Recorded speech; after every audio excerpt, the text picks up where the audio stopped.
in on Big North Hockey is here. This has been a whirlwind of a season, hasn't it? And we are a couple weeks away from the cutoff, as it's right now we're streaming. It is the 27th of December. The cutoff officially is noon on February 15th. So we've got, say, about 19, 20 days left till the cutoff. We don't have much time, just under 3 weeks left. And the cups will be starting around that time as well. So there's a lot of important things going on in the playoff race and divisional race. We'll get to that. But first, we got to get to the games that occurred last week. And namely, actually, you know what? Let's not start with that game. We got to best for last. Let's start with probably the second best game. That was a really, really fun one. And that was Ridgewood and Livingston out in Ice House in Hackensack. The Maroons, boy, what a team they are. They are 13-2, and talk about a bounce back, right? They lose 7-1 to Don Bosco Prep.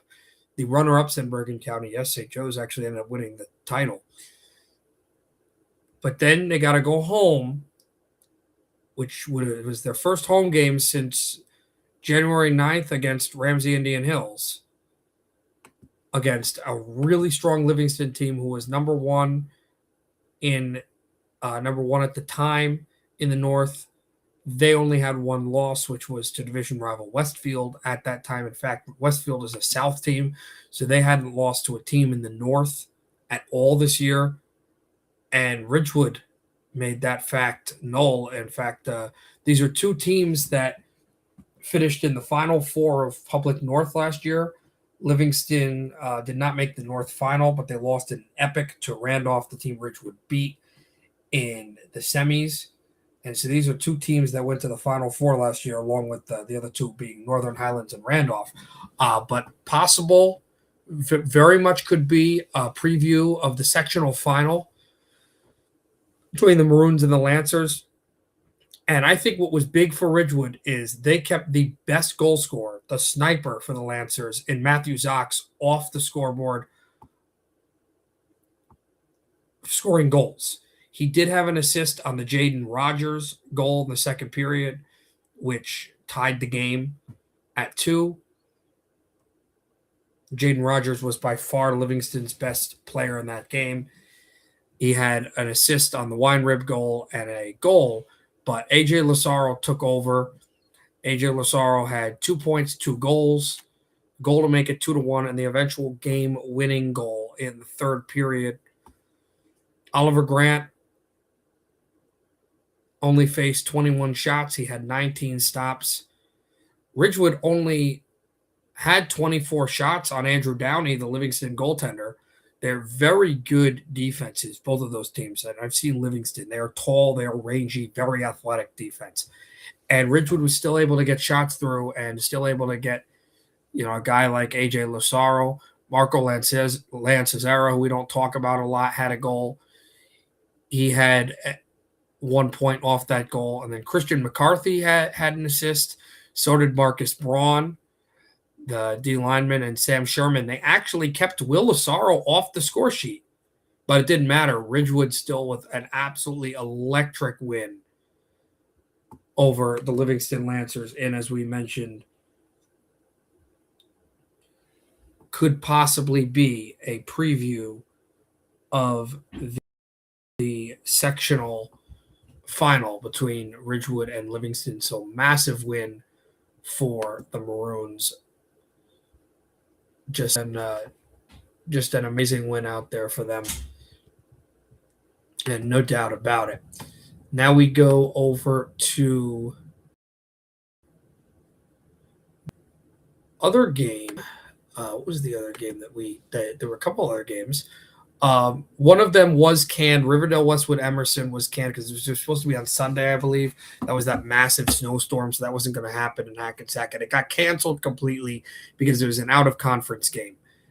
Glen Rock's in the Kelly division in the NJIHL. Obviously, Riverdale Westwood Emerson's in the Patriot in the Big North. So that eliminated that eliminated that game, as it was completely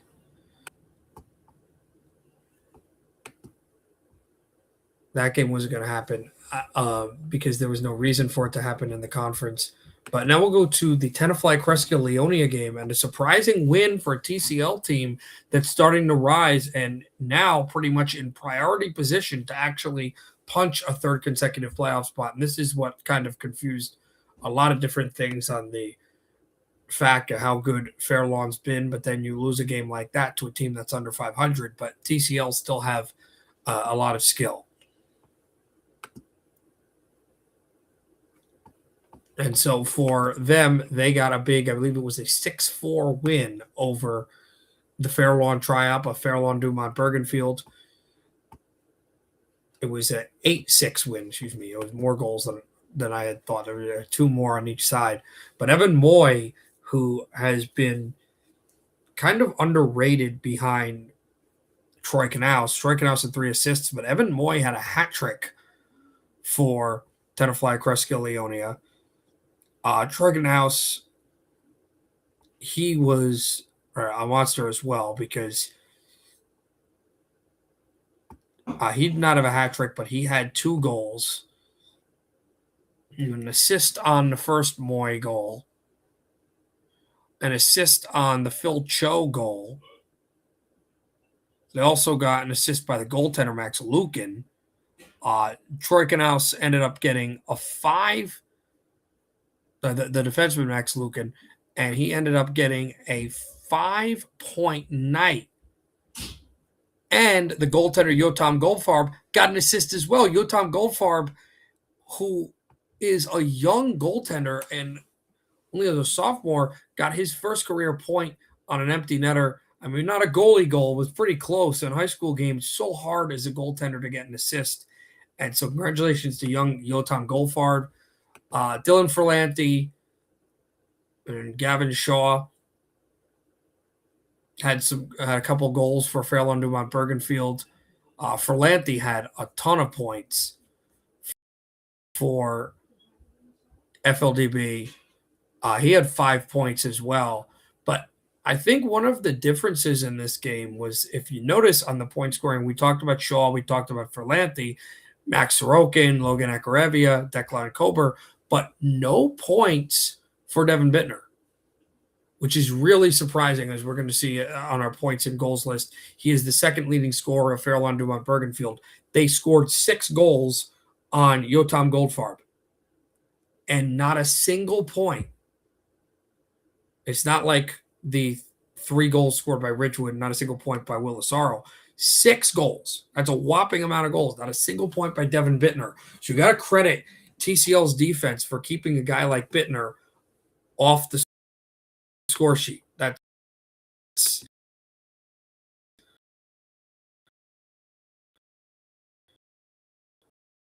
a tremendous accomplishment by Tenafly Crescia and a big match with a win like that for TCL.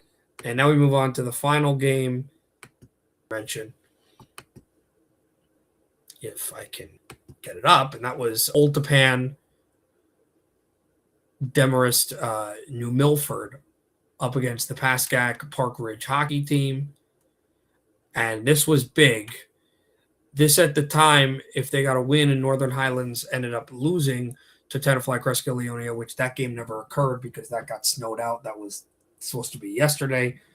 So still waiting to see if that game is going to be rescheduled after the end of the regular season.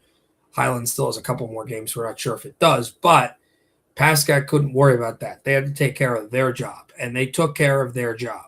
They beat Old Tapan Demarest New Milford 4-1. Great win for Pascack Park Ridge hockey.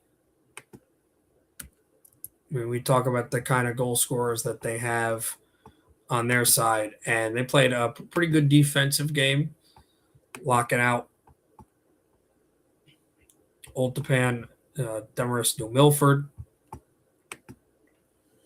And, Old Japan Demers New Milford have a lot of strong defensemen on their side, but never really able to get going in this game, losing 4-1. That's their last game. Also, they play at the Palisades Mall tomorrow against Clifton United. But Jack Sheehan had a brace for Pascack Park Jockey. Colton Lathrop, one of the big goal scorers, he had the only goal from Jeff Garcia and William Park, who's a point maven. But Joe Mayer with the empty netter, Owen Dargan had a goal, and Jack Sheehan's second ended up being the game-winning goal, which made it 2-0 in the first period. Pascack never trailed. They had a 3-goal lead at one point. They won by 3. So, again, the big goal scorers, Mayer, Sheehan, Dargan, their top 3 lines, their top line, they come together and they score some huge goals in the facet of that hockey game. And what a win that was for Pascack.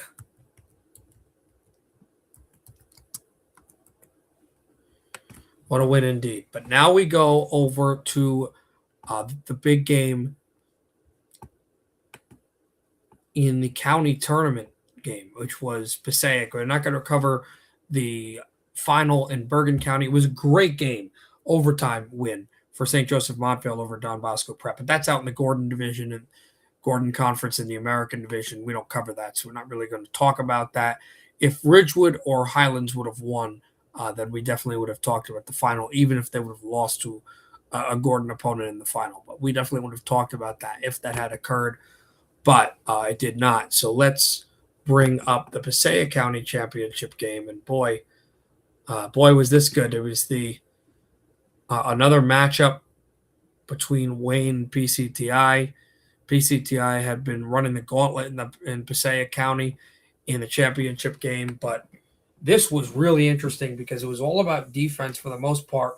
However, early on, teams were kind of pinching up. PCTI had an opportunity and then a turnover, and 19 seconds into the game, Scott Stansfield just rips one glove side over Nick Stellanisis' glove, the goaltender for PCTI. What a shot by Stansfield. And then PCTI takes over offensively in the first period. They just can't get a goal through.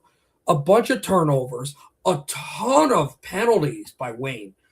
Wayne committed a bevy of penalties. They committed a 5-minute major unseen in high school hockey, which Wayne killed off. And then the second period, it's somewhat even. Wayne starts to make some plays, get a couple of set plays. They get a power play midway through the second. But PCTI still gaining the zone, still making a lot of good opportunities with the offensive players on their side. And then, what do you know? Another break and another goal off of just a beautiful pass by Ashkenazi. Ashkenazi's falling down, backhand feed. I'm looking at it, and you just see the left circle. Here comes number 10 in blue and brown again. It's Stansfield, and another blast. The first goal was a 5-hole between Stellanisis and his glove down. This one rips high over his glove under the crossbar. Beautiful shot by Scott Stansfield. And then big third period, not a power play, but Wayne starts not only setting up shots, they set up Darren Cole for a rebound goal, but they then start chewing the clock, just not allowing PCTI to gain the zone. Every time PCTI tries to gain the zone, they dump the puck back into their zone and try to force battles to disable the amount of time PCTI would have had to get anything going. Bulldogs never got anything offensively that they would have wanted in that third period. It was all Wayne, and Wayne finally back on top for the second time in their history, Passaic County champions. So congratulations to Wayne Hockey, Wayne Hills, Wayne Valley. They are the 2026 Passaic County champs, 1 seed finally, and congrats to them. Wayne Hockey, as we'll mention, number 1 in co-op. We're going to get to the co-op in a second. We're going to get to that right now, but congratulations to Wayne Hockey. They are the 2026 Passaic County champions. So congratulations to them.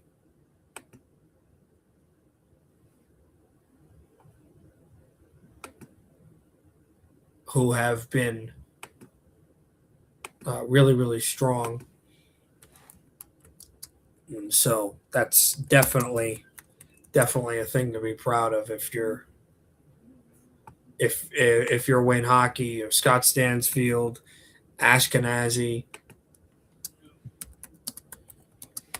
The way that they've battled, the way that they're coached, it's just a tremendous team the whole way.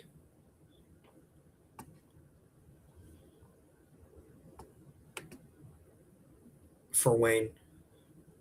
I was stalling because there was a game that was supposed to start at 8:15 today. Morris Knolls, Morris Hills, and Ramsey Indian Hills. They have been delayed for an hour. I don't know why that is. I think there was a JV game on the same rink, so it must have gone long. But JV does not have overtime, at least that I'm aware of. So I was unsure about what that was about. But here we go. This is what the Co-op North playoffs would look like if the playoffs started today. And we had a whole big to-do about how last week almost every matchup had a big North team. There was only one matchup that didn't. Well, a week later, every matchup includes a big North team. In fact, there's only 2 teams outside of a playoff spot in North Co-op that are from this conference.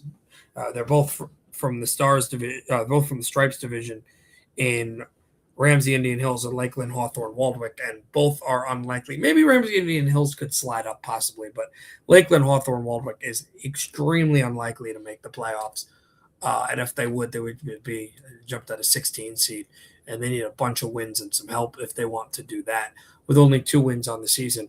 But I start with Wayne Hockey, number 1 seed in the North. If the playoffs were to start today in North Co-op, they would face another big North opponent, not a divisional opponent, but a team from the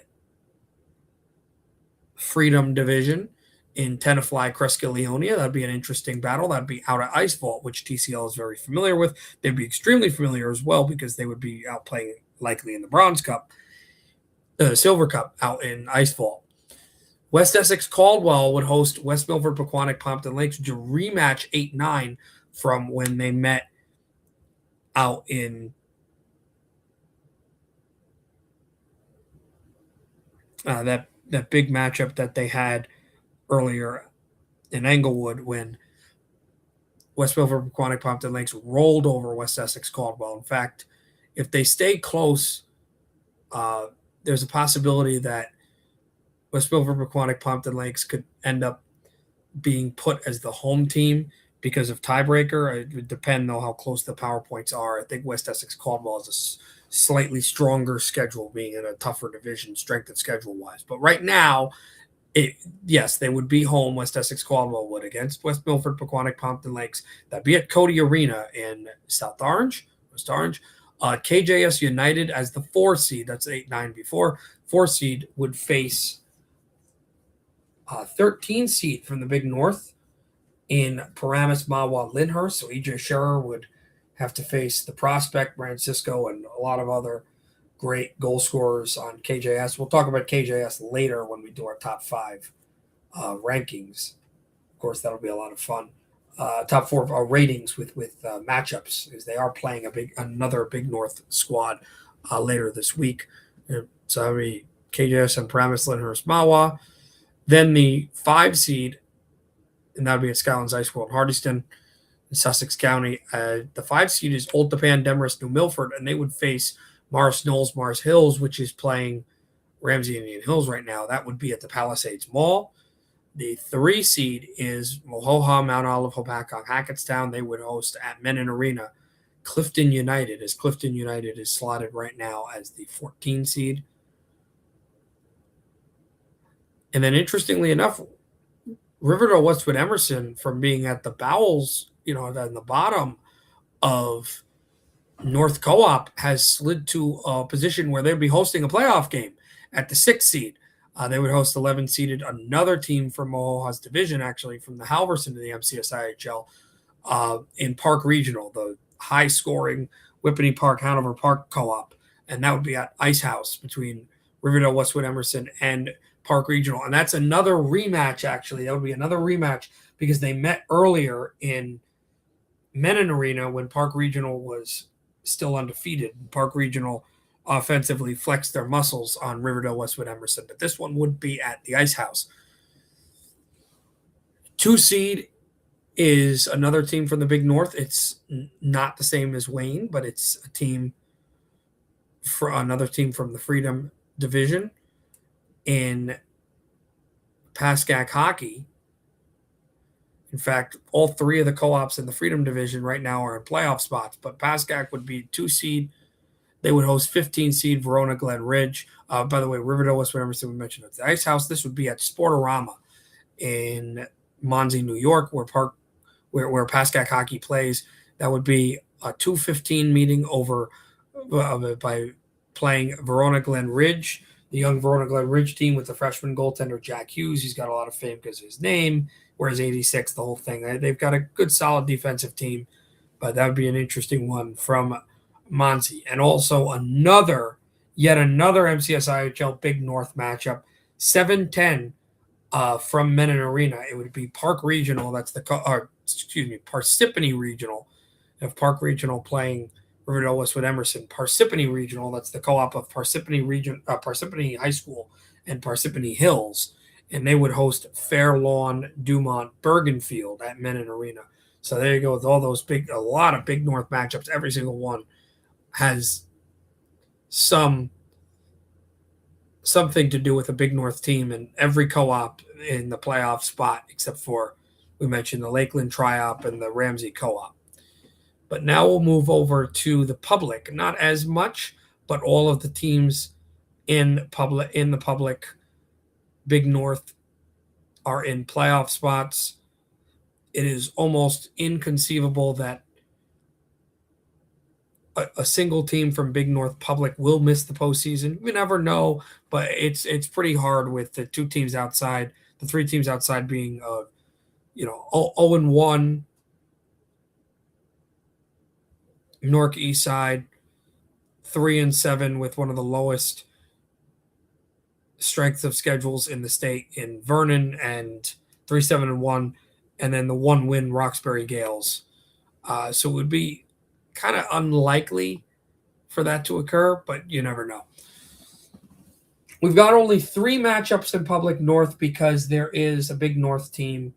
There is a all Big North matchup, not divisional, but all Big North matchup if the playoffs were to start today. Start with the number 1 seed getting their spot back after beating Livingston is Ridgewood, number 1 seed, and they would host the 16-seeded Montclair Mounties out at the Ice House in Hackensack. It would be a great game between them and Montclair. And on the same side of the bracket is the second of 3 matchups if that had occurred, and that kind of stays in what we've had. This would be at Menin Arena, another MCSIHL Big North matchup, and this would be between Chatham at home hosting Ramapo. So Raiders have a tough out against Chatham, but that would be at Menin Arena. And very possible, if this bracket stays the way it is, that you would see Ridgewood and Ramapo again in the semifinals. And Ramapo hasn't beaten Ridgewood, I think, in 3 years. So that would be incredible. But we still got a long season to go. And that's Chatham at the 8, Ramapo at the 9. And then at the 6 and 11 spots are Northern Highlands, and they would host 11 seed PCTI out in Sportorama in Monsey, New York.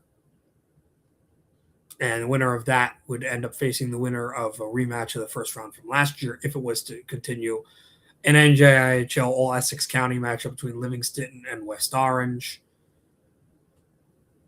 But not sure. But that's what it would look like now if the playoffs were to start in Public North. So there you go. Now we're going to move on to the Gold Cup standings. If the Gold Cup was to start today, well, we got some movers and shakers a little bit because of some things that have gone on with certain teams. So Ridgewood is in first place. Fairlawn Dumont Bergenfield edges out West Milford, Pequannock, Pompton Lakes with some of their losses lately. And because they have a slightly stronger schedule than Clifton United, they edge Clifton United, even though CU was actually really close. Again, Clifton United was in the doldrums, and they are in a position, they are very close to actually making it to the Gold Cup playoffs. But Fairlawn Dumont Bergenfield is in the Silver Cup, would be in the Silver Cup as an 8 seed. They would face 1 seed Ridgewood. Ramapo and Wayne flip-flop because Ramapo beat Wayne earlier, 2-1. In overtime, saving their division, or in regulation, saving their divisional hopes. Ramapo would host Wayne, although, again, all those games would be at the Ice Vault. Northern Highlands would be the 3 seed. PCTI is the 6, and stay with Pascack against Ultapan, Demorest, New Milford. Just like Ramapo and Wayne, that would be a divisional matchup. That's the Gold Cup. Then the Silver Cup, as Tyler from West Milford, Pequannock, Pompton Lakes, the broadcaster there, is telling me, you'd very much be happy if this happens. They would slide up to the number 1 seed in the Silver Cup.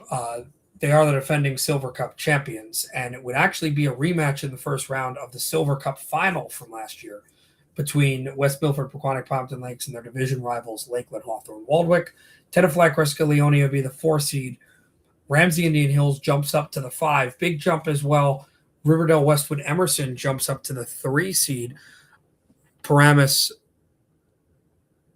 Hurst, Mawa out at the 6, and then Clifton United is up there as the 2 seed against 7-seeded Paramus Catholic. Paramus Catholic really the only team that doesn't move. That matchup stays. Although Clifton United, they're close to a Gold Cup appearance. They have a big pivotal game against a good team in the Freedom tomorrow. OT,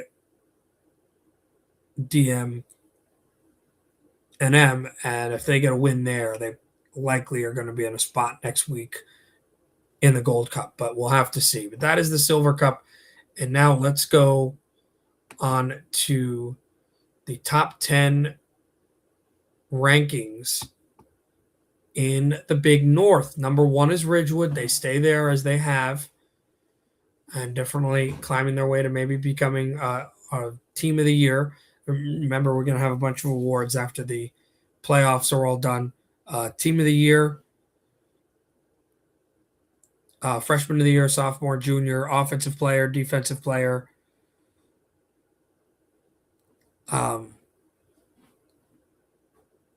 MVP, goaltender of the year, and I that's going to be a lot of fun. But Ridgewood is the number 1 seed. Number 1 in Big North in our rankings. Number 2 is Pascack. Jumped them with Highlands loss, and Pascack has had some solid wins. Highlands goes to 3. Wayne just has slightly less losses than Ramapo, despite the fact that they lost to the Raiders. So I had them at 4, but Ramapo jumps at 5. Ultapan, Demorest, New Milford drops down to 6 with their loss to Pascack.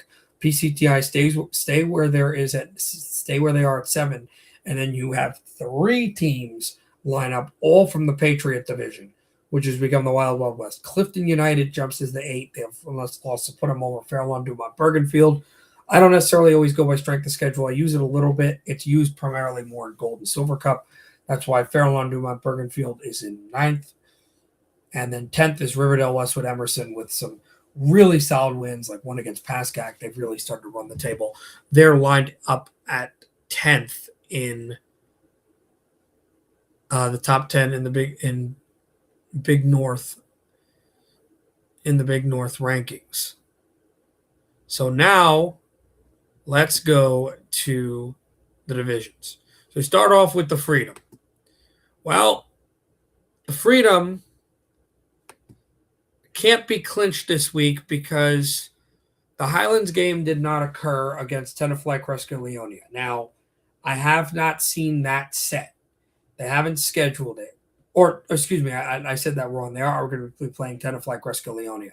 They are not playing Ulta Pandemers New Milford from what I saw. I checked both of their athletic schedules. I went all the way to the date of February 21st, 22nd. That's approximately when the state playoffs are going to start.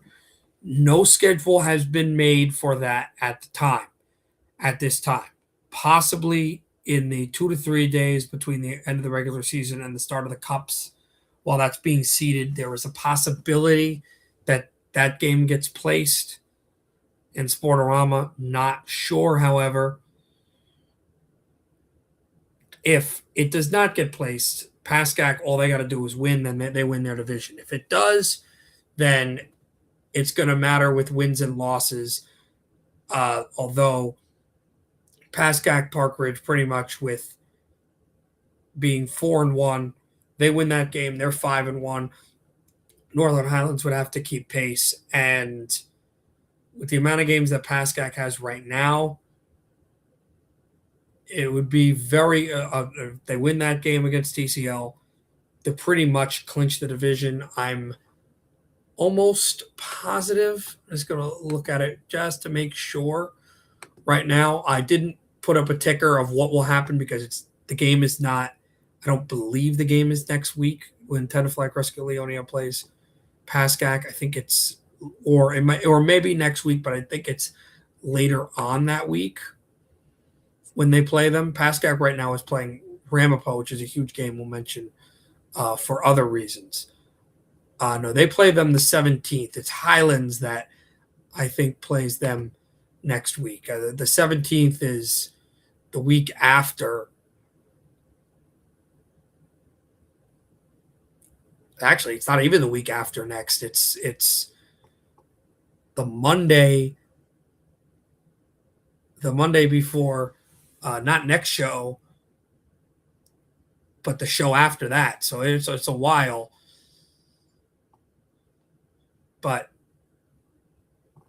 Tenafly Cresco Leonia, they don't play Highlands till next Wednesday. So we'll have a show before then. So again, if Pascack wins, with the fact that they only have a number of games remaining right now, they only have 3 games, then you add a cup game, that's 4. As long as they beat Tenafly Cresco Leonia, then the most they could lose would end up being 6. Northern Highlands already has 7 losses, so they win. So Highlands loses to Tenafly Cresco Leonia next week on Wednesday, and then Pascack would pretty much win no matter what Highlands does. But we'll talk more about that when we get to next week.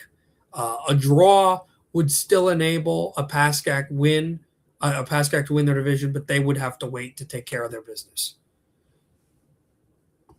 So there is that. But that's pretty much the deal with that. By the way, 6 minutes to go in the first period right now.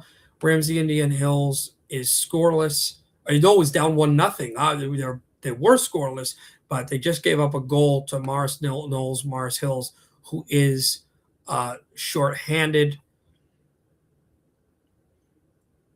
Brandon Strunk, the power play quarterback defenseman, has an assist. So does Marvel. But Ryan Nevins, who's a great lacrosse player, has the goal for Morris Hills.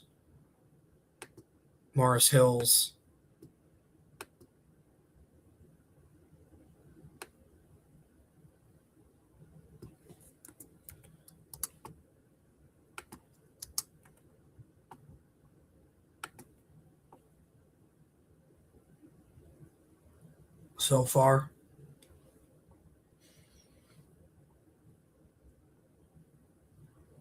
There's about 5.5 minutes to go in the first period there between the Golden Eagles and Ramsey Indian Hills in an MCSIHL Big North matchup. Seen a lot of clashes with that league so far, and specifically Montville and MKMH really have want to play a lot of the big teams in the Big North. But now we move back to some of the other Big North conferences. We'll bring up the conference that doesn't have any divisional standpoints to it. That's West Milford, Pequannock, Pompton Lakes. They are 8-9, set at first place. They've already won the division. Paramus, Lyndhurst, Mahwah 6-9-1. Record-wise, they're in second place, but they actually have less divisional wins and points than Ramsey Indian Hills, despite the fact that RAH have 4 wins. They're 4-11. So that second and third place spot already up for flux. And we mentioned Lakeland, Hawthorne, Waldwick is not going to be able to move up anymore. They're 2-13 in fourth spot. So really, this division is just who's going to finish second, who's going to finish third. Not only did WMPQPL win their division, but they finished undefeated in their division. But who's going to finish second, who's going to finish third, and how that affects the public playoffs is really kind of the race in this division.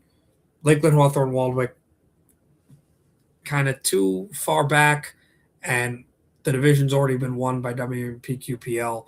So the intrigue, especially with the co-op state playoffs, is between PLM and Ramsey Indian Hills for sure, which is why it is hurting Ramsey Indian Hills that they're down right now, although they just tied the game on the power play. Chase Lavelle, who we're going to be talking about his stats, the goal scoring leader of this team, gets a goal, a big goal for him. He had been snake bitten for a while.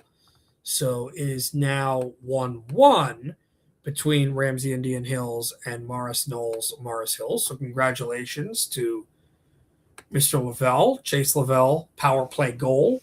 And he has tied the game up for Ramsey Indian Hills. Owen Pieri, another point producer for Ramsey Indian Hills, has an assist along with the Langley and rangy Patrick Connell. So point for Pieri and Connell on the goal scored by Chase Lavelle, the power play goal that he slammed by Knowles Hills goaltender Nick Trento. Now we'll move on to the divisions that have a lot more interest in it, and that's because the division is up for grabs this week. Well, there are a couple of facets. We mentioned that Wayne losing or draws or a draw would clinch the division for Ridgewood. Well, I did not realize that Ramapo still have like a 1% chance of winning the division because they have 2 games left, and Ridgewood hasn't played a divisional game in a while. And the reason why is we expected Ridgewood to play PCTI that day, but what occurred was snow. They haven't been able to play them. So we still don't know when and if they'll play them, but Ramapo has a chance to win this division. It is extremely unlikely.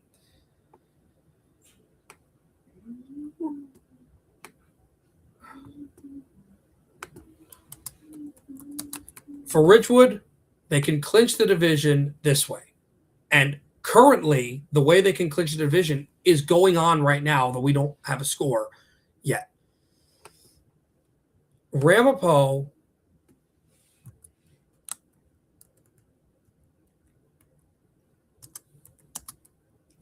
would have to lose or draw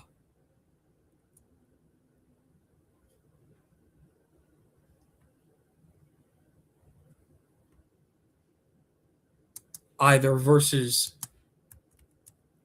Pascack, I think there's another game they're playing too. I think they're playing Wayne again. Yeah, Wayne for the second time.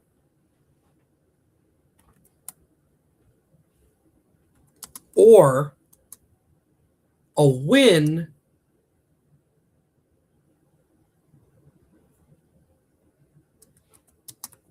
by Ridgewood over KJS on Friday. Any of those things happening would clinch the division for Ridgewood. Ramapo is currently playing Pascack right now. We don't know the score, but if they lose or draw to Pascack or Wayne Hockey, or Ridgewood beats KJS, even though two of those games aren't even divisional, then Ridgewood will be the 2026 Stars standings and the Stars champions. And the reason why is because of a tiebreaker. So the only way Ramapo can win the division is they have to win. They have a bunch of games coming up. They have West Essex Caldwell. They have Wayne. They have Pascack. They have to win the rest of their regular season games. They would need Ridgewood to lose when the PCTI game comes up. They need them to lose to them. They need them to lose to Wayne. And not draw, lose to KJS.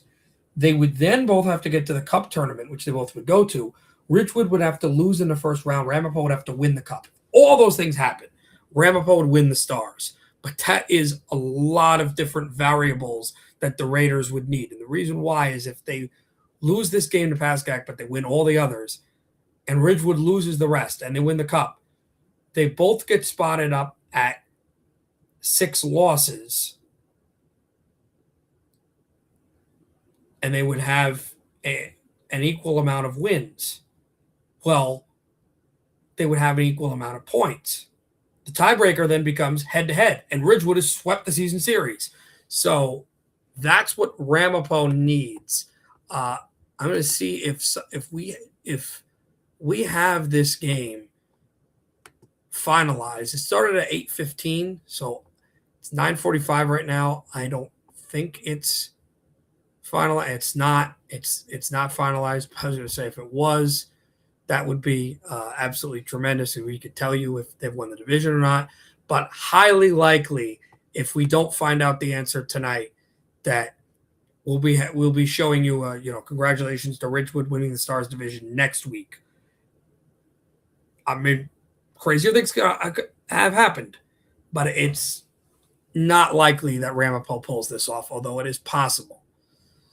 And now we go to the final division to speak about, and then we'll go to our stats, and then we'll start talking about our top 5 games to look at. And that will be moving on to the Patriot division. Well, the Patriot division is an interesting one. Clifton United leads it with record, but again, they don't have the divisional record or the points that Fairlawn Dumont Bergenfield has, because FLDB does not have a loss. Now, they're 4-0 in the division. They still have a game against Clifton United. They were supposed to play it yesterday. It has not gotten scheduled yet, but it will likely get scheduled between the end of the regular season and the start of the Bronze or Gold Cup. Of FLDB and Clifton could be in the same bracket. They could be in different brackets. But here is the clinching scenarios, and Clifton United does not have a clinching scenario. Only FLDB do. So for Fairlawn Dumont Bergenfield, it would have to be a Clifton United loss versus Riverdale Westwood Emerson, and a FLDB tie or win,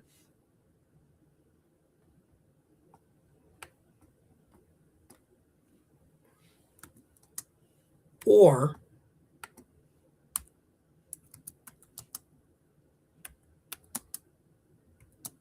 a Clifton United tie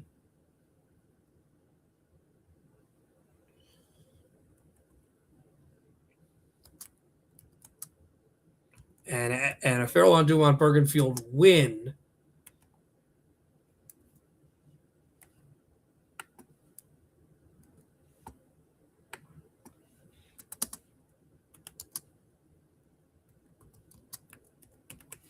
So both teams are going to be playing back-to-back games through Friday and Sunday against Riverdale Westwood Emerson.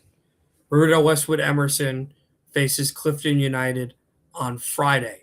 Then they face Fair London on Bergenfield on Monday. Here's the important part. If Clifton United wins on Friday, it doesn't matter what Fair London on Bergenfield does. They have to wait till the rescheduling. If for some reason the game doesn't reschedule, then you have to wait till at the end of the cup tournament, count up all those wins and losses through the cup tournament, and calculate who has who has better win. But it's likely that they'll do the game, and then you'd wait for when that game would get scheduled for the division. And there's a chance if they do win, and we don't know the schedule, we can't really tell you what will happen with the division. We would have to wait. But if Clifton United loses, all Fair London on Bergenfield has to do on Monday against Riverdale Westwood Emerson, a team they already beat 4-1, is not lose. Draw or win. Now, Clifton United can also draw with Riverdale Westwood Emerson. A draw could clinch the division for Fair London on Bergenfield, but FLDB would have to win against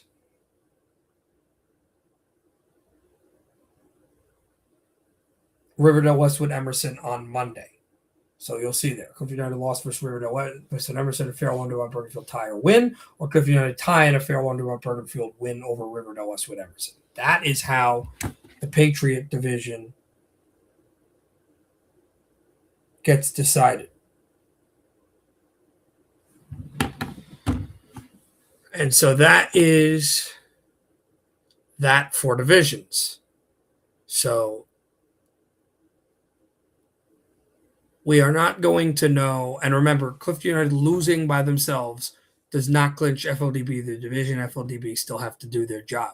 So we're not going to necessarily know, although there could be, we're hearing snow again. I don't know if the snow is going to affect Monday. If the snow affects Monday, then, they got to figure out what's going on where they put Fair London on Bergenfield. But if the weather does not affect this, then we have a good chance that we'll be talking about a Patriot Division title next week. Should be talking definitely with Stars, but possibly the Patriot as well.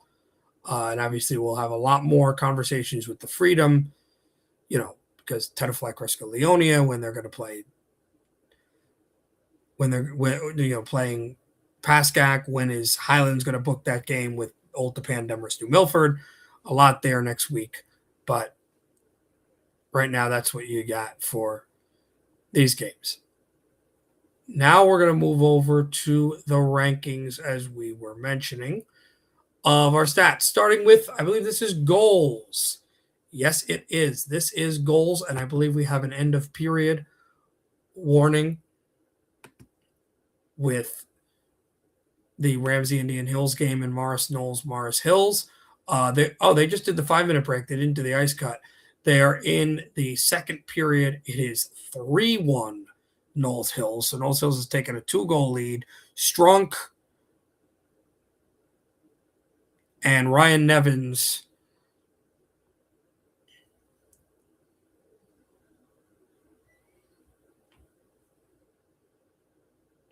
gets his second. Both goals were at the end of the first. Nevins has the go-ahead goal.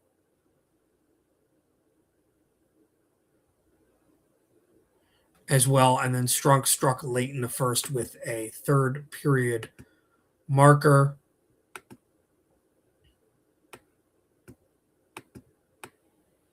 Just update that on the screen.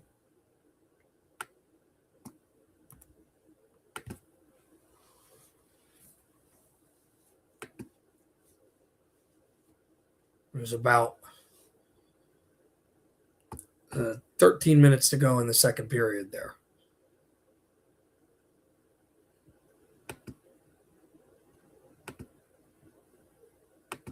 So, okay, now moving to goals. Dylan Ferlanti, 27 goals, stays in the goal lead. 27 goals. He is a bona fide goal scorer. No question about that. AJ Lasaro with 27 goals. Boy, this guy taking over the entire conference for Ridgewood. A goal scorer, a point getter, tremendous player. Tim Ritchie, the right circle slammer out of West Milford, Pequannock, Pompton Lakes from the Pompton Lakes Cardinals, has 24 goals.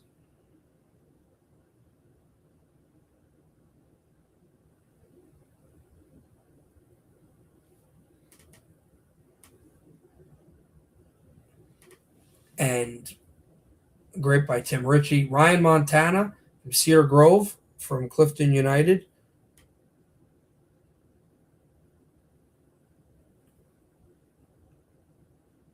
With 22 goals.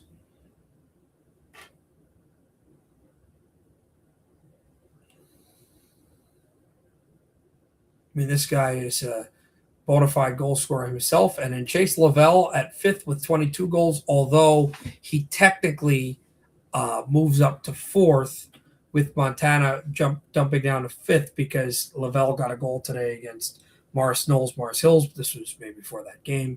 Scott Stansfield, 20 goals in sixth place, including 2 in that Passaic County Championship thriller over PCTI, defensive thriller. 20 goals from Wayne Hills. Stansfield, boy, he is a super speedy guy. First time I actually got to see this Wayne team in action, and boy, they're incredible. Will Lasaro, seventh place with 19 tallies for Ridgewood.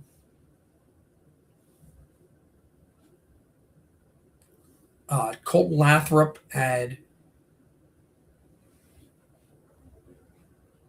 19 goals as well from Oltapan, specifically from Oltapan, Demorest, New Milford, Triop.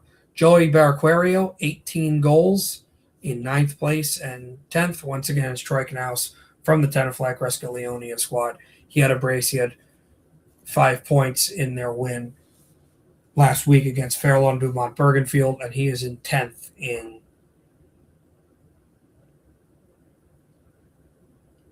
the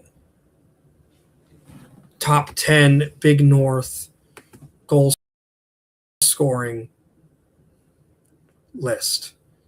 Now let's move on to the point leaderboard. Boy, William Park is right now in the driver's seat for our All In on Big North Hockey Defensive Player of the Year. Guy is a shutdown defenseman, power play quarterback, who also plays forward. And he, as a defenseman, who's a sub forward, leads the Big North in points. That is absolutely tremendous. And he does it by feeding the puck, finding his teammates. He's not top 10 goal scoring, but yet he is a prolific point scorer. 55 points, typically from Demorest Norseman and the Oltapan Demorest New Milford Triop. Joey Barraquario is 2 points behind him with 53, specifically from Pequannock, from West Milford, Pequannock, Pompton Lakes. AJ Lasaro, Ridgewood, the big goal scorer with 50 points. Timmy Ritchie, 49 points from Pompton Lakes. In fact, they have 2 guys over 45 points on that WMPQPL squad. Close to 250-point scorer, and I'm sure Timmy Ritchie will get to 50 very soon. Colton Lathrop, maybe in the game that we'll mention, 48 points from Oltapan. He plays forward more primarily, but can also play defenseman. 48 points from Oltapan, Demorest, New Milford, another team with 2 45-plus point scorers on their squad. That's why they've taken the big jump. William Park, what he's done, but also Colton Lathrop, who is an Oltapan Golden Knight specifically. Dylan Ferlanti, 47 points. Most of those are goals, but Ferlanti can wire the puck.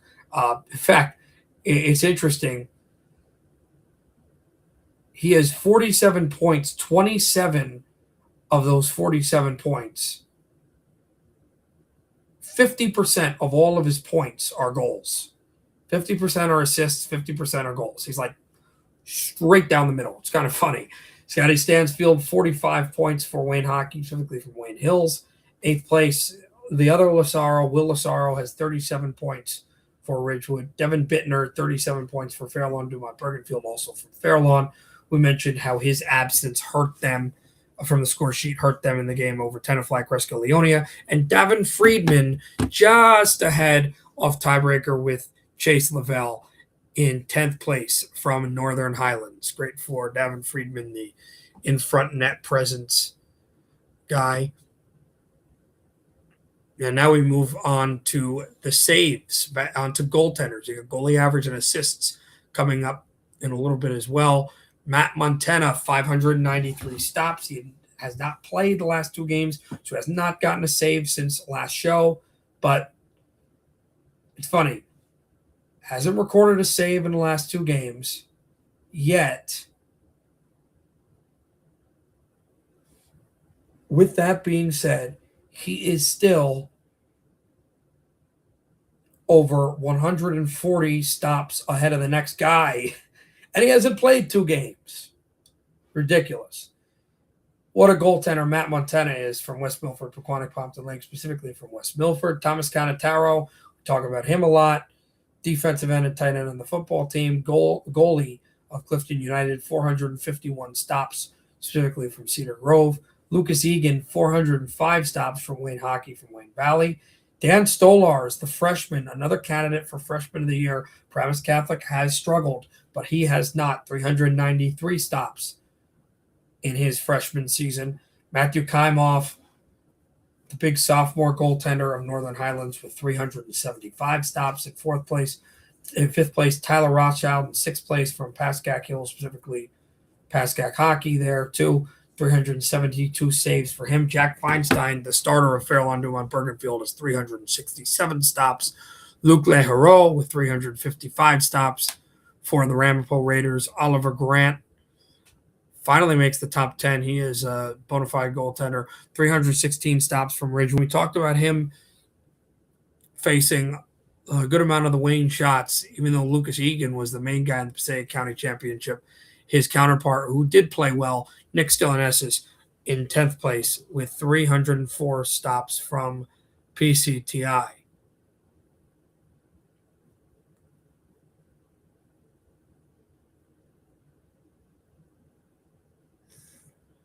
And now we move over to the other top 10, which the amount of graphics I put in apparently did not get put. So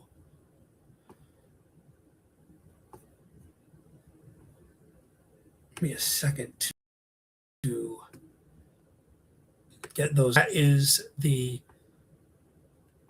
point. That is the assists and the goalie average. The only amount of how many graphics you can put up at one time. So I'm going to get that up right now.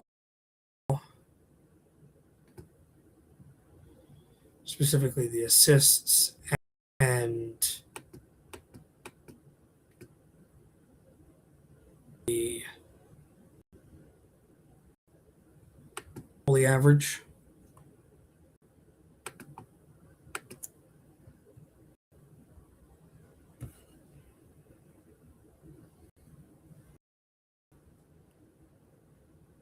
Should be there in a second. Yeah, this should be it right here. Here you go. Point scores. No, that's assist scores. I don't know why it says point. I had point leaderboard. I have to change that, but it is assist scores. And William Park with 38 assists. He leads the conference at 55 points. 38 apples for William Park from Demarest, Oltapan, Demarest, New Milford. Joy Barquario has 35 assists for West Milford, Pequannock, Pompton Lakes. Pretty strong amount as well. And right behind him is Colton Lathrop, William Park's teammate, who will also help with the blue line at times, with 28 assists for Oltapan, Demarest, New Milford. Scotty Stansfield, 25 points. Scott Stansfield in 4th place from Wayne Hockey and Wayne Hills. 5th place is Owen Dargan. Doesn't show up on point scores or goal scores, but he's a pretty good passer from Pascack Valley, specifically on Pascack Hockey. Timmy Ritchie, 24 assists from Pompton Lakes and West Milford, Pequannock, Pompton Lakes. Davin Friedman's got 23 assists. He's 10th in the conference in points. He is 7th in apples, 23 assists for Davin Friedman. In 8th place is AJ Lazaro with 23 assists. And 9th place, jumping, Dylan Ferlanti was on this list, and also pushing out AJ Lazaro's little brother Will was in every offensive stat top 10 in the conference with his brother. He's just outside in this one. It was Devin Bittner, wasn't on the score sheet against Tenafly Crescaleonia, but 23 assists from Fairlawn Dumont Bergenfield, specifically from Fairlawn, and Dylan Ferlanti, who is number 1 in goals, number 5 in points, is number 10th in assists. Top 10 category for Dylan Ferlanti as well. One of the few players that are top 10 on every list. I think Scott Stansfield, Timmy Ritchie, Joey Barraquario, and AJ Lazaro are the others. What a player Dylan Ferlanti is. 20 assists for Fairlawn, specifically Fairlawn, Dumont, Bergenfield. And now we go to save percentage. Again, this is a number that will go up and go down. If you notice, the save percentages from last week to this week have actually all gone down, and that's because we're getting closer to the state playoff. The offenses are starting to wake up more. We saw some gaudy save percentages early on. That seems to go away once you get close to February and March, when you can see the state playoffs and the cups, and you need goals in big times and big moments, and every shift matters. You seem to get a lot more offense, so you'll see these save percentages dip down the stretch, not because the goaltenders are struggling, but more because these offenses need to wake up, and they have. Lucas Egan has a .930 save percentage from Wayne Hockey, Wayne Valley. He absolutely stood on his head, was probably better than Stanfield, probably the best player on the ice in that. Yeah, he definitely was in that Passaic County Championship game against PCTI. What a tremendous goaltender he is. Augie Reckner, who has resuscitated this Riverdale Westwood Emerson team, is .919. He is in second place. Anthony Bennett, one of the two backups at Fairlawn Dumont Bergenfield, who is likely going to be the starter next year when Jack Feinstein graduates. He's number 3 with .916 save percentage. Kaimov save percentage, one of the few goaltenders whose save percentage has gone up in the last week. His is a .912, and this is with the last couple games. The last game is against St. Joe's, having some tremendous opponents. His save percentage goes up to .912. Rothschild at 5th. His save percentage goes to .910 from Pascack Hills, Pascack Hockey. Colin Garcia, the other backup, the youngest goaltender for Fairlawn Dumont Bergenfield, is at 6th place with .909. Then you've got Matt Montana, whose save percentage went down from West Milford, Pequannock, Pompton Lakes, .907 matchup, a save percentage there. Luc Lehero from Ramapo, a .901. He's in 8th place. Jack Feinstein, again, another week where all 3 Fairlawn Dumont Bergenfields are in the top 10, specifically the top 9 in save percentage with .893. His is lower because he plays more games as the starter. And then the freshman EJ Scherer, .891 for Riverdale, Paramus Mawa Lyndhurst. And he actually jumps Nick Stelinesis, the young goaltender from PCTI. But yeah, EJ Scherer specifically from the Mawa Thunderbirds, whose team folded, so they jumped on to Paramus Mawa Lyndhurst. He is Mawa, excuse me, that's the right way to say it. He is the 10th goaltender on save percentage. Before we go into the top 5, let's just look at the games going on, see if we got an update on the Pascack Ramapo game. It is 4-1 Morris Knowles, Morris Hills. Strunk gets his second. So 2 for Nevins, 2 for Strunk, and it is all Golden Eagles here out in Wayne in the Ice Vault. 4-1 right now, leading Pascack and Ramapo. 3:07 to go in the second period. They have 19 shots on freshman Matt Cook. He's made 15 stops and only 7 shots on Knowles Hill's goaltender Nick Trento. 6 shots now because 8 shots now because Trento just made a save, but 7 stops for Trento. So clearly far more shots on goal by Knowles Hills, and the score line is showing it. Not seeing anything yet, I don't think, on this Ramapo game between them and Pascack.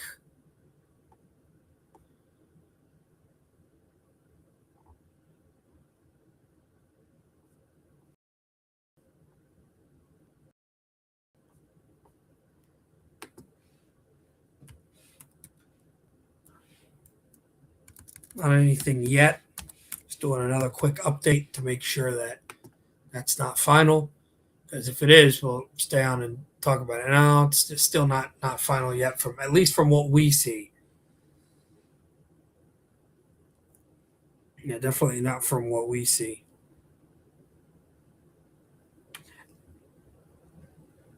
Although I actually forgot, I have. No, never mind. I thought I had a contact that was at that game.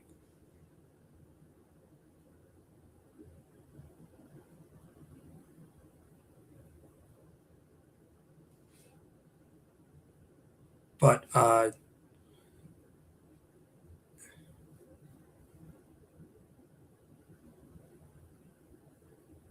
not likely. They don't have an update yet on it.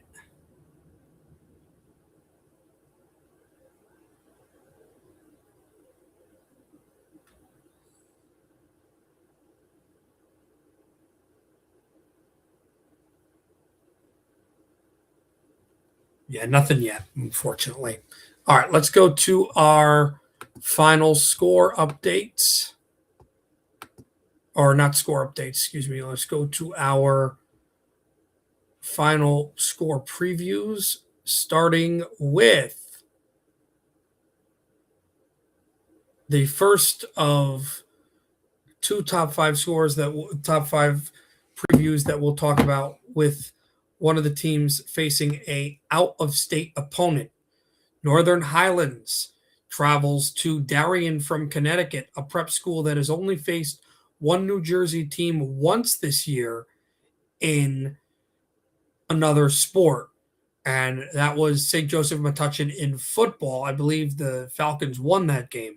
But in hockey, Northern Highlands travels to Connecticut to face Darien. I don't know too much about them, but I've heard they're a very solid defensive team. Highlands has a contract that they've played them every year. They've beaten them most times. Highlands, obviously, if a team is that solid defensively, especially on ice that you may not be familiar with, you're out of state. A lot of young guys playing in a rink, and I think Darien is a school that has their own rink. That's going to be tough sledding for Northern Highlands. They've struggled the last couple games.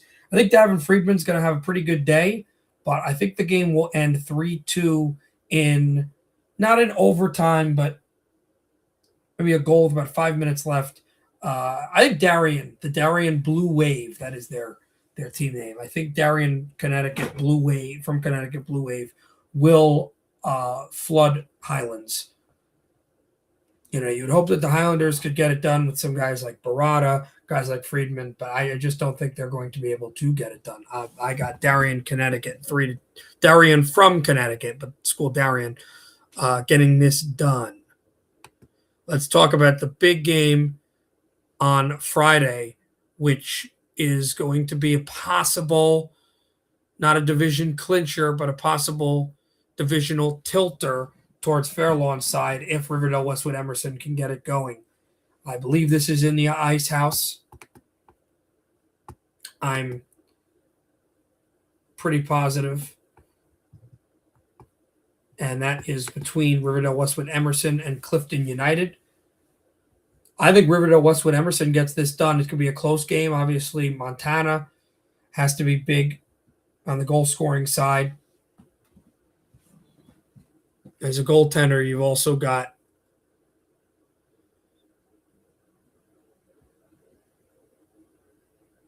the key goaltender that's good friends with Montana for Clifton United. He's got to stand tall. But I think Riverdale Westwood Emerson, Bieber has started to play well, passing the puck. They're forcing a lot of plays inside. They're allowing this to be scoring by committee, and they're relying on a hot goaltender right now. I don't think Rector is going to have too many problems. 3-1, Riverdale, Westwood, Emerson, and that third goal is an empty netter.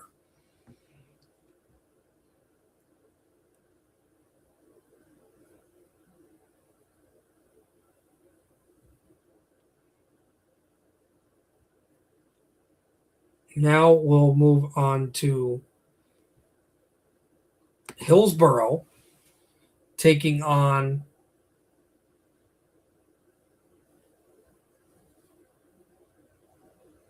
West Milford, Pequannock, Pompton Lakes. Again, this will be a very good game. Hillsborough, they're a strong team out in the Skyland Conference. They deal with Bridgewater every year. Bridgewater is the top public school in state New Jersey. They've got to deal with some other really good teams, like another top 25 ranked team in North Hunterdon Voorhees, a very strong Ridge team. It goes on and on and on. Hunterdon Central on. This is going to be tough. This is going to be a road game for West Milford, Pequannock, Pompton Lakes. They got to go down to Middlesex County. That's a hike for them. Hillsborough's a team that marched into Sportorama and shut out Highlands. So I think this is going to be an issue for West Milford, Pequannock, Pompton Lakes. 7-3 Raiders. I don't think Hillsborough is a great offensive scoring team, but they do have some weapons. I think they're going to get going in this game, and their strength and speed is really potent. I don't know if WBQPL have what it takes. They have to make this a game where there's a lot of penalties. They draw a lot of penalties, and you got to rely on your 3 stars. Barquario has to pass the puck all over the place, set guys up. Richie's got to have a huge offensive game. And Montana needs to shut the door down. I will say these games are going to help them for the postseason, but it's going to be a tough one. This is going to be a very tough game in South Brunswick for West Milford, Pequannock, Pompton Lakes against Hillsborough, though we'll see what happens. That's on Friday. Now we'll move on to a game that is occurring in my stomping grounds, about 15 to 20 minutes where I am out in Hardyston at Skylands Ice World, between Ridgewood facing an MCSIHL opponent on the road in a very tough rink to play against. I know we cover Big North here, but I'm not from Bergen County. They're playing my alma mater hockey team, KJS United, the defending co-op state champions, Kinnelon Jefferson Sparta United. I went to Jefferson. In fact, I was there when it was just Jefferson Sparta United. My first 2 years, it was just Jefferson hockey. Now Kinnelon comes in as KJS United. Very good team, but KJS has had some struggles. They're in and out of the lineup with Cisco, who's kind of their Will Lazaro. Brandon Cisco, he's called the prospect. He's going, and in fact, they played Chatham today. I'm unsure if they won or not at Menin Arena. KJS is getting ready for the Menin Cup. This is also a team that always plays really good out of conference opponents. A couple of years ago, when they went to when they lost in the semifinals of the North Co-op tournament, they ended up playing eventual Co-op South runner-up Manasquan, Point Pleasant Beach. So they play a lot of teams out of conference at the end of the year to help bolster their chances. But Cisco, not sure if he's going to play because he's been in and out of junior. They do struggle offensively. Filowich is a goaltender who's a young guy for them. Eddie Brown is a good goal scorer, but they don't really have that sniper. They don't have that athleticism unless Cisco's there. I'm unsure if Cisco will play. But if he does, that's going to be a big boost for KJS. I do think Ridgewood wins this game overtime 4-3, and Will Lazaro sets up AJ Lazaro with Sherman in the middle for a big win in Scoutlands Ice World. This is a tough rink to play in. The rink is the boards are very bouncy. It's very hard to skate. It's not a goal scorer's friend, but Ridgewood, they could skate on Mars and win games. They're a very talented team. And I do think they get it done in overtime over KJS United. This will be a great game, though. Great matchup. This is on Friday. And if Ramapo wins today and tomorrow, this would be a game where Ridgewood could win their division with a win of any kind over Kinnelon Jefferson Sparta United. And now we move on to the final game between a very good 2-loss team that's another out-of-conference foe for Ramapo. This is another game Ramapo has on Friday. In fact, they have 3 games in 4 nights, today, tomorrow, and Friday. And this is an out-of-conference game from the Kelly division in the NJIHL. Team I've seen a couple times in Scotch Plains Fanwood. Scotch Plains Fanwood has only 2 losses. They're both good losses. And this team is undefeated away from their own rink. Both losses were at Warnanko Park.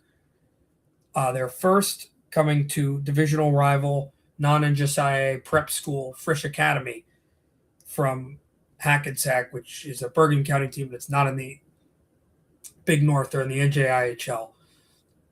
And their last loss, which I actually saw, was in the semifinals of the Union County Conference Tournament last week, 4-1 in a game that they had a lead, where they committed way too many penalties against Governor Livingston New Providence. This is another game where the goaltender is going to be a problem for the Big North squad. Less so with KJS and Ridgewood and Philowich. But this kid, Lorenzo Tidinegro, I've covered games since he was a sophomore. He's a senior now. He's a guy that can stand on his head. Prolific goaltender, physical. Think of a Tim Thomas type. Really great guy. Holds his emotions on his sleeve. He's athletic. He's large. He can make plays. And Scotch Plains Fanwood has length. They have ability. And they can make this an offensive game. And from the last couple of years where they want to dump the puck in and hit, they do hit more. But it's funny, the first 2 years of this kind of core, a little bit of 23 and definitely 23-24, they were a defensive trap team. Last year, they started to open up and become an East-West team. Well, now that they're all seniors, they've kind of combined it. They can be defensive. They can hit, they can build up a forecheck and build up a cycle with the help of their goaltender, Tidinegro. But they can also jet outside and make plays offensively with speed. As big as Scotch Plains Fanwood is, I don't think Ramapo's going to have a fun time if they try to race with SPF. They have to get put on the brakes, and they got to make this a goaltender game because they can make it a goaltender game. Scotch Plains Fanwood wants to put the game in Tidnegro's hands. That's fine. Luc Leheroux is a great goaltender. He can come out and make save after save for Ramapo. Herman needs to be big in this game. I think it's the first time that I'm calling it. I think we're getting a tie. 2-2. Herman gets both goals. But I think this really is a goaltender game. Leheroux and Tidinegro will be the stars. I think Tidinegro maybe gets more shots on net, maybe makes more saves than Luc Leheroux. But at the end of the day, I actually have this game as a draw. But a great game that's going to help these teams. Both of these teams are kind of not expected to make the state championship, but I'd say these are kind of the dark horses of their side because they're both teams very competitive with tremendous strength to schedule and tremendous opportunity. So you look at a game like Livingston and Westfield or Northern Highlands and Middletown North or Ridgewood and I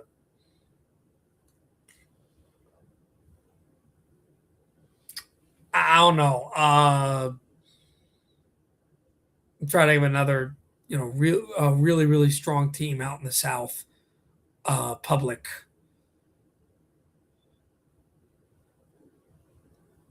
Let's just say Rumson, Fairhaven. I don't know if they're the strongest, but Bridgewater, Raritan. There, Ridgewood, Bridgewater, Raritan. These are prototypical previews of state championships. This could be a dark horse state championship preview because they're both kind of in the same situation. Ramapo has more losses than Scotch Plains Fanwood, but Scotch Plains Fanwood plays in a slightly weaker division. But they have 2 losses. They've beaten some really strong teams, and they both have a lot of seniors. So these could be 2 teams that get hot. And Scotch Plains Fanwood, despite being in Union County, there's not enough public teams in the South to allow some of the more northern teams like Westfield and Summit and such. Summit's in the north, but Westfield and Scotch Plains Fanwood and et cetera to stay in the north. So they would technically have to be in the South. So Scotch Plains Fanwood, first time in several years, won their first playoff game last year against Manalapan. So SPF very much could compete, maybe go down the line, and they could be a surprise team at Prudential, and so could Ramapo. So this is I would say, a dark horse state championship game preview. Okay, that is it.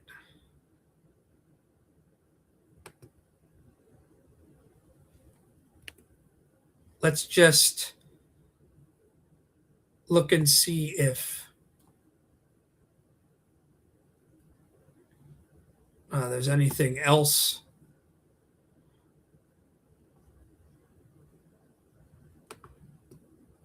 We got when it comes to the scores right now.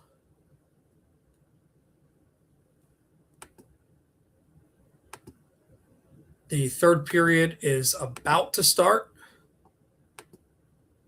between Morris Knolls, Morris Hills, and Clifton United, or excuse me, Ramsey Indian Hills.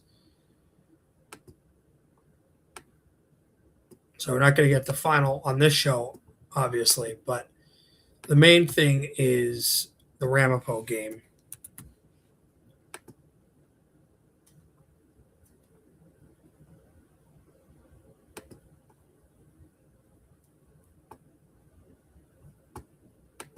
And there were no finals that occurred today.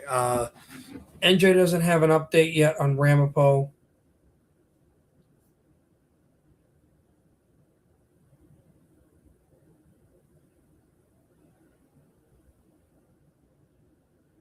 Checking to see if Pascack had an update.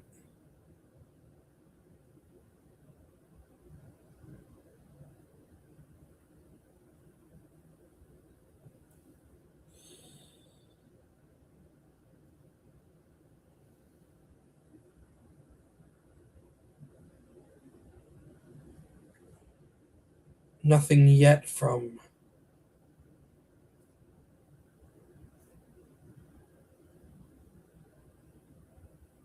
that side.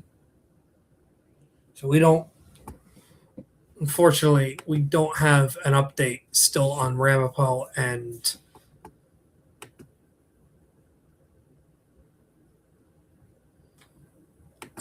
Pascack Hockey. Obviously, as you mentioned, if Pascack Hockey wins that game, and meanwhile, the Hillsborough team we were saying did beat Ridge today. That's the team that West Milford, Pequannock, Pompton Lakes has to meet on Friday. But nothing there. But if Pascack does end up winning, that will win the division title for Ridgewood.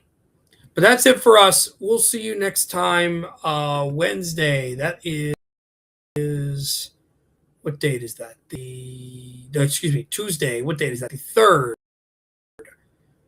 We'll see you that time. We have a Stars division title. We might have a Patriot division title. That will be the second to last week before the cutoff for the state playoffs. In fact, there's a couple teams that will likely have their regular season over. Like I think Ridgewood's regular season is going to be over by next week. They have the KJS United game and the Wayne game. They do have the PCTI game. We're not sure when they're scheduling that, depending on PCTI's schedule.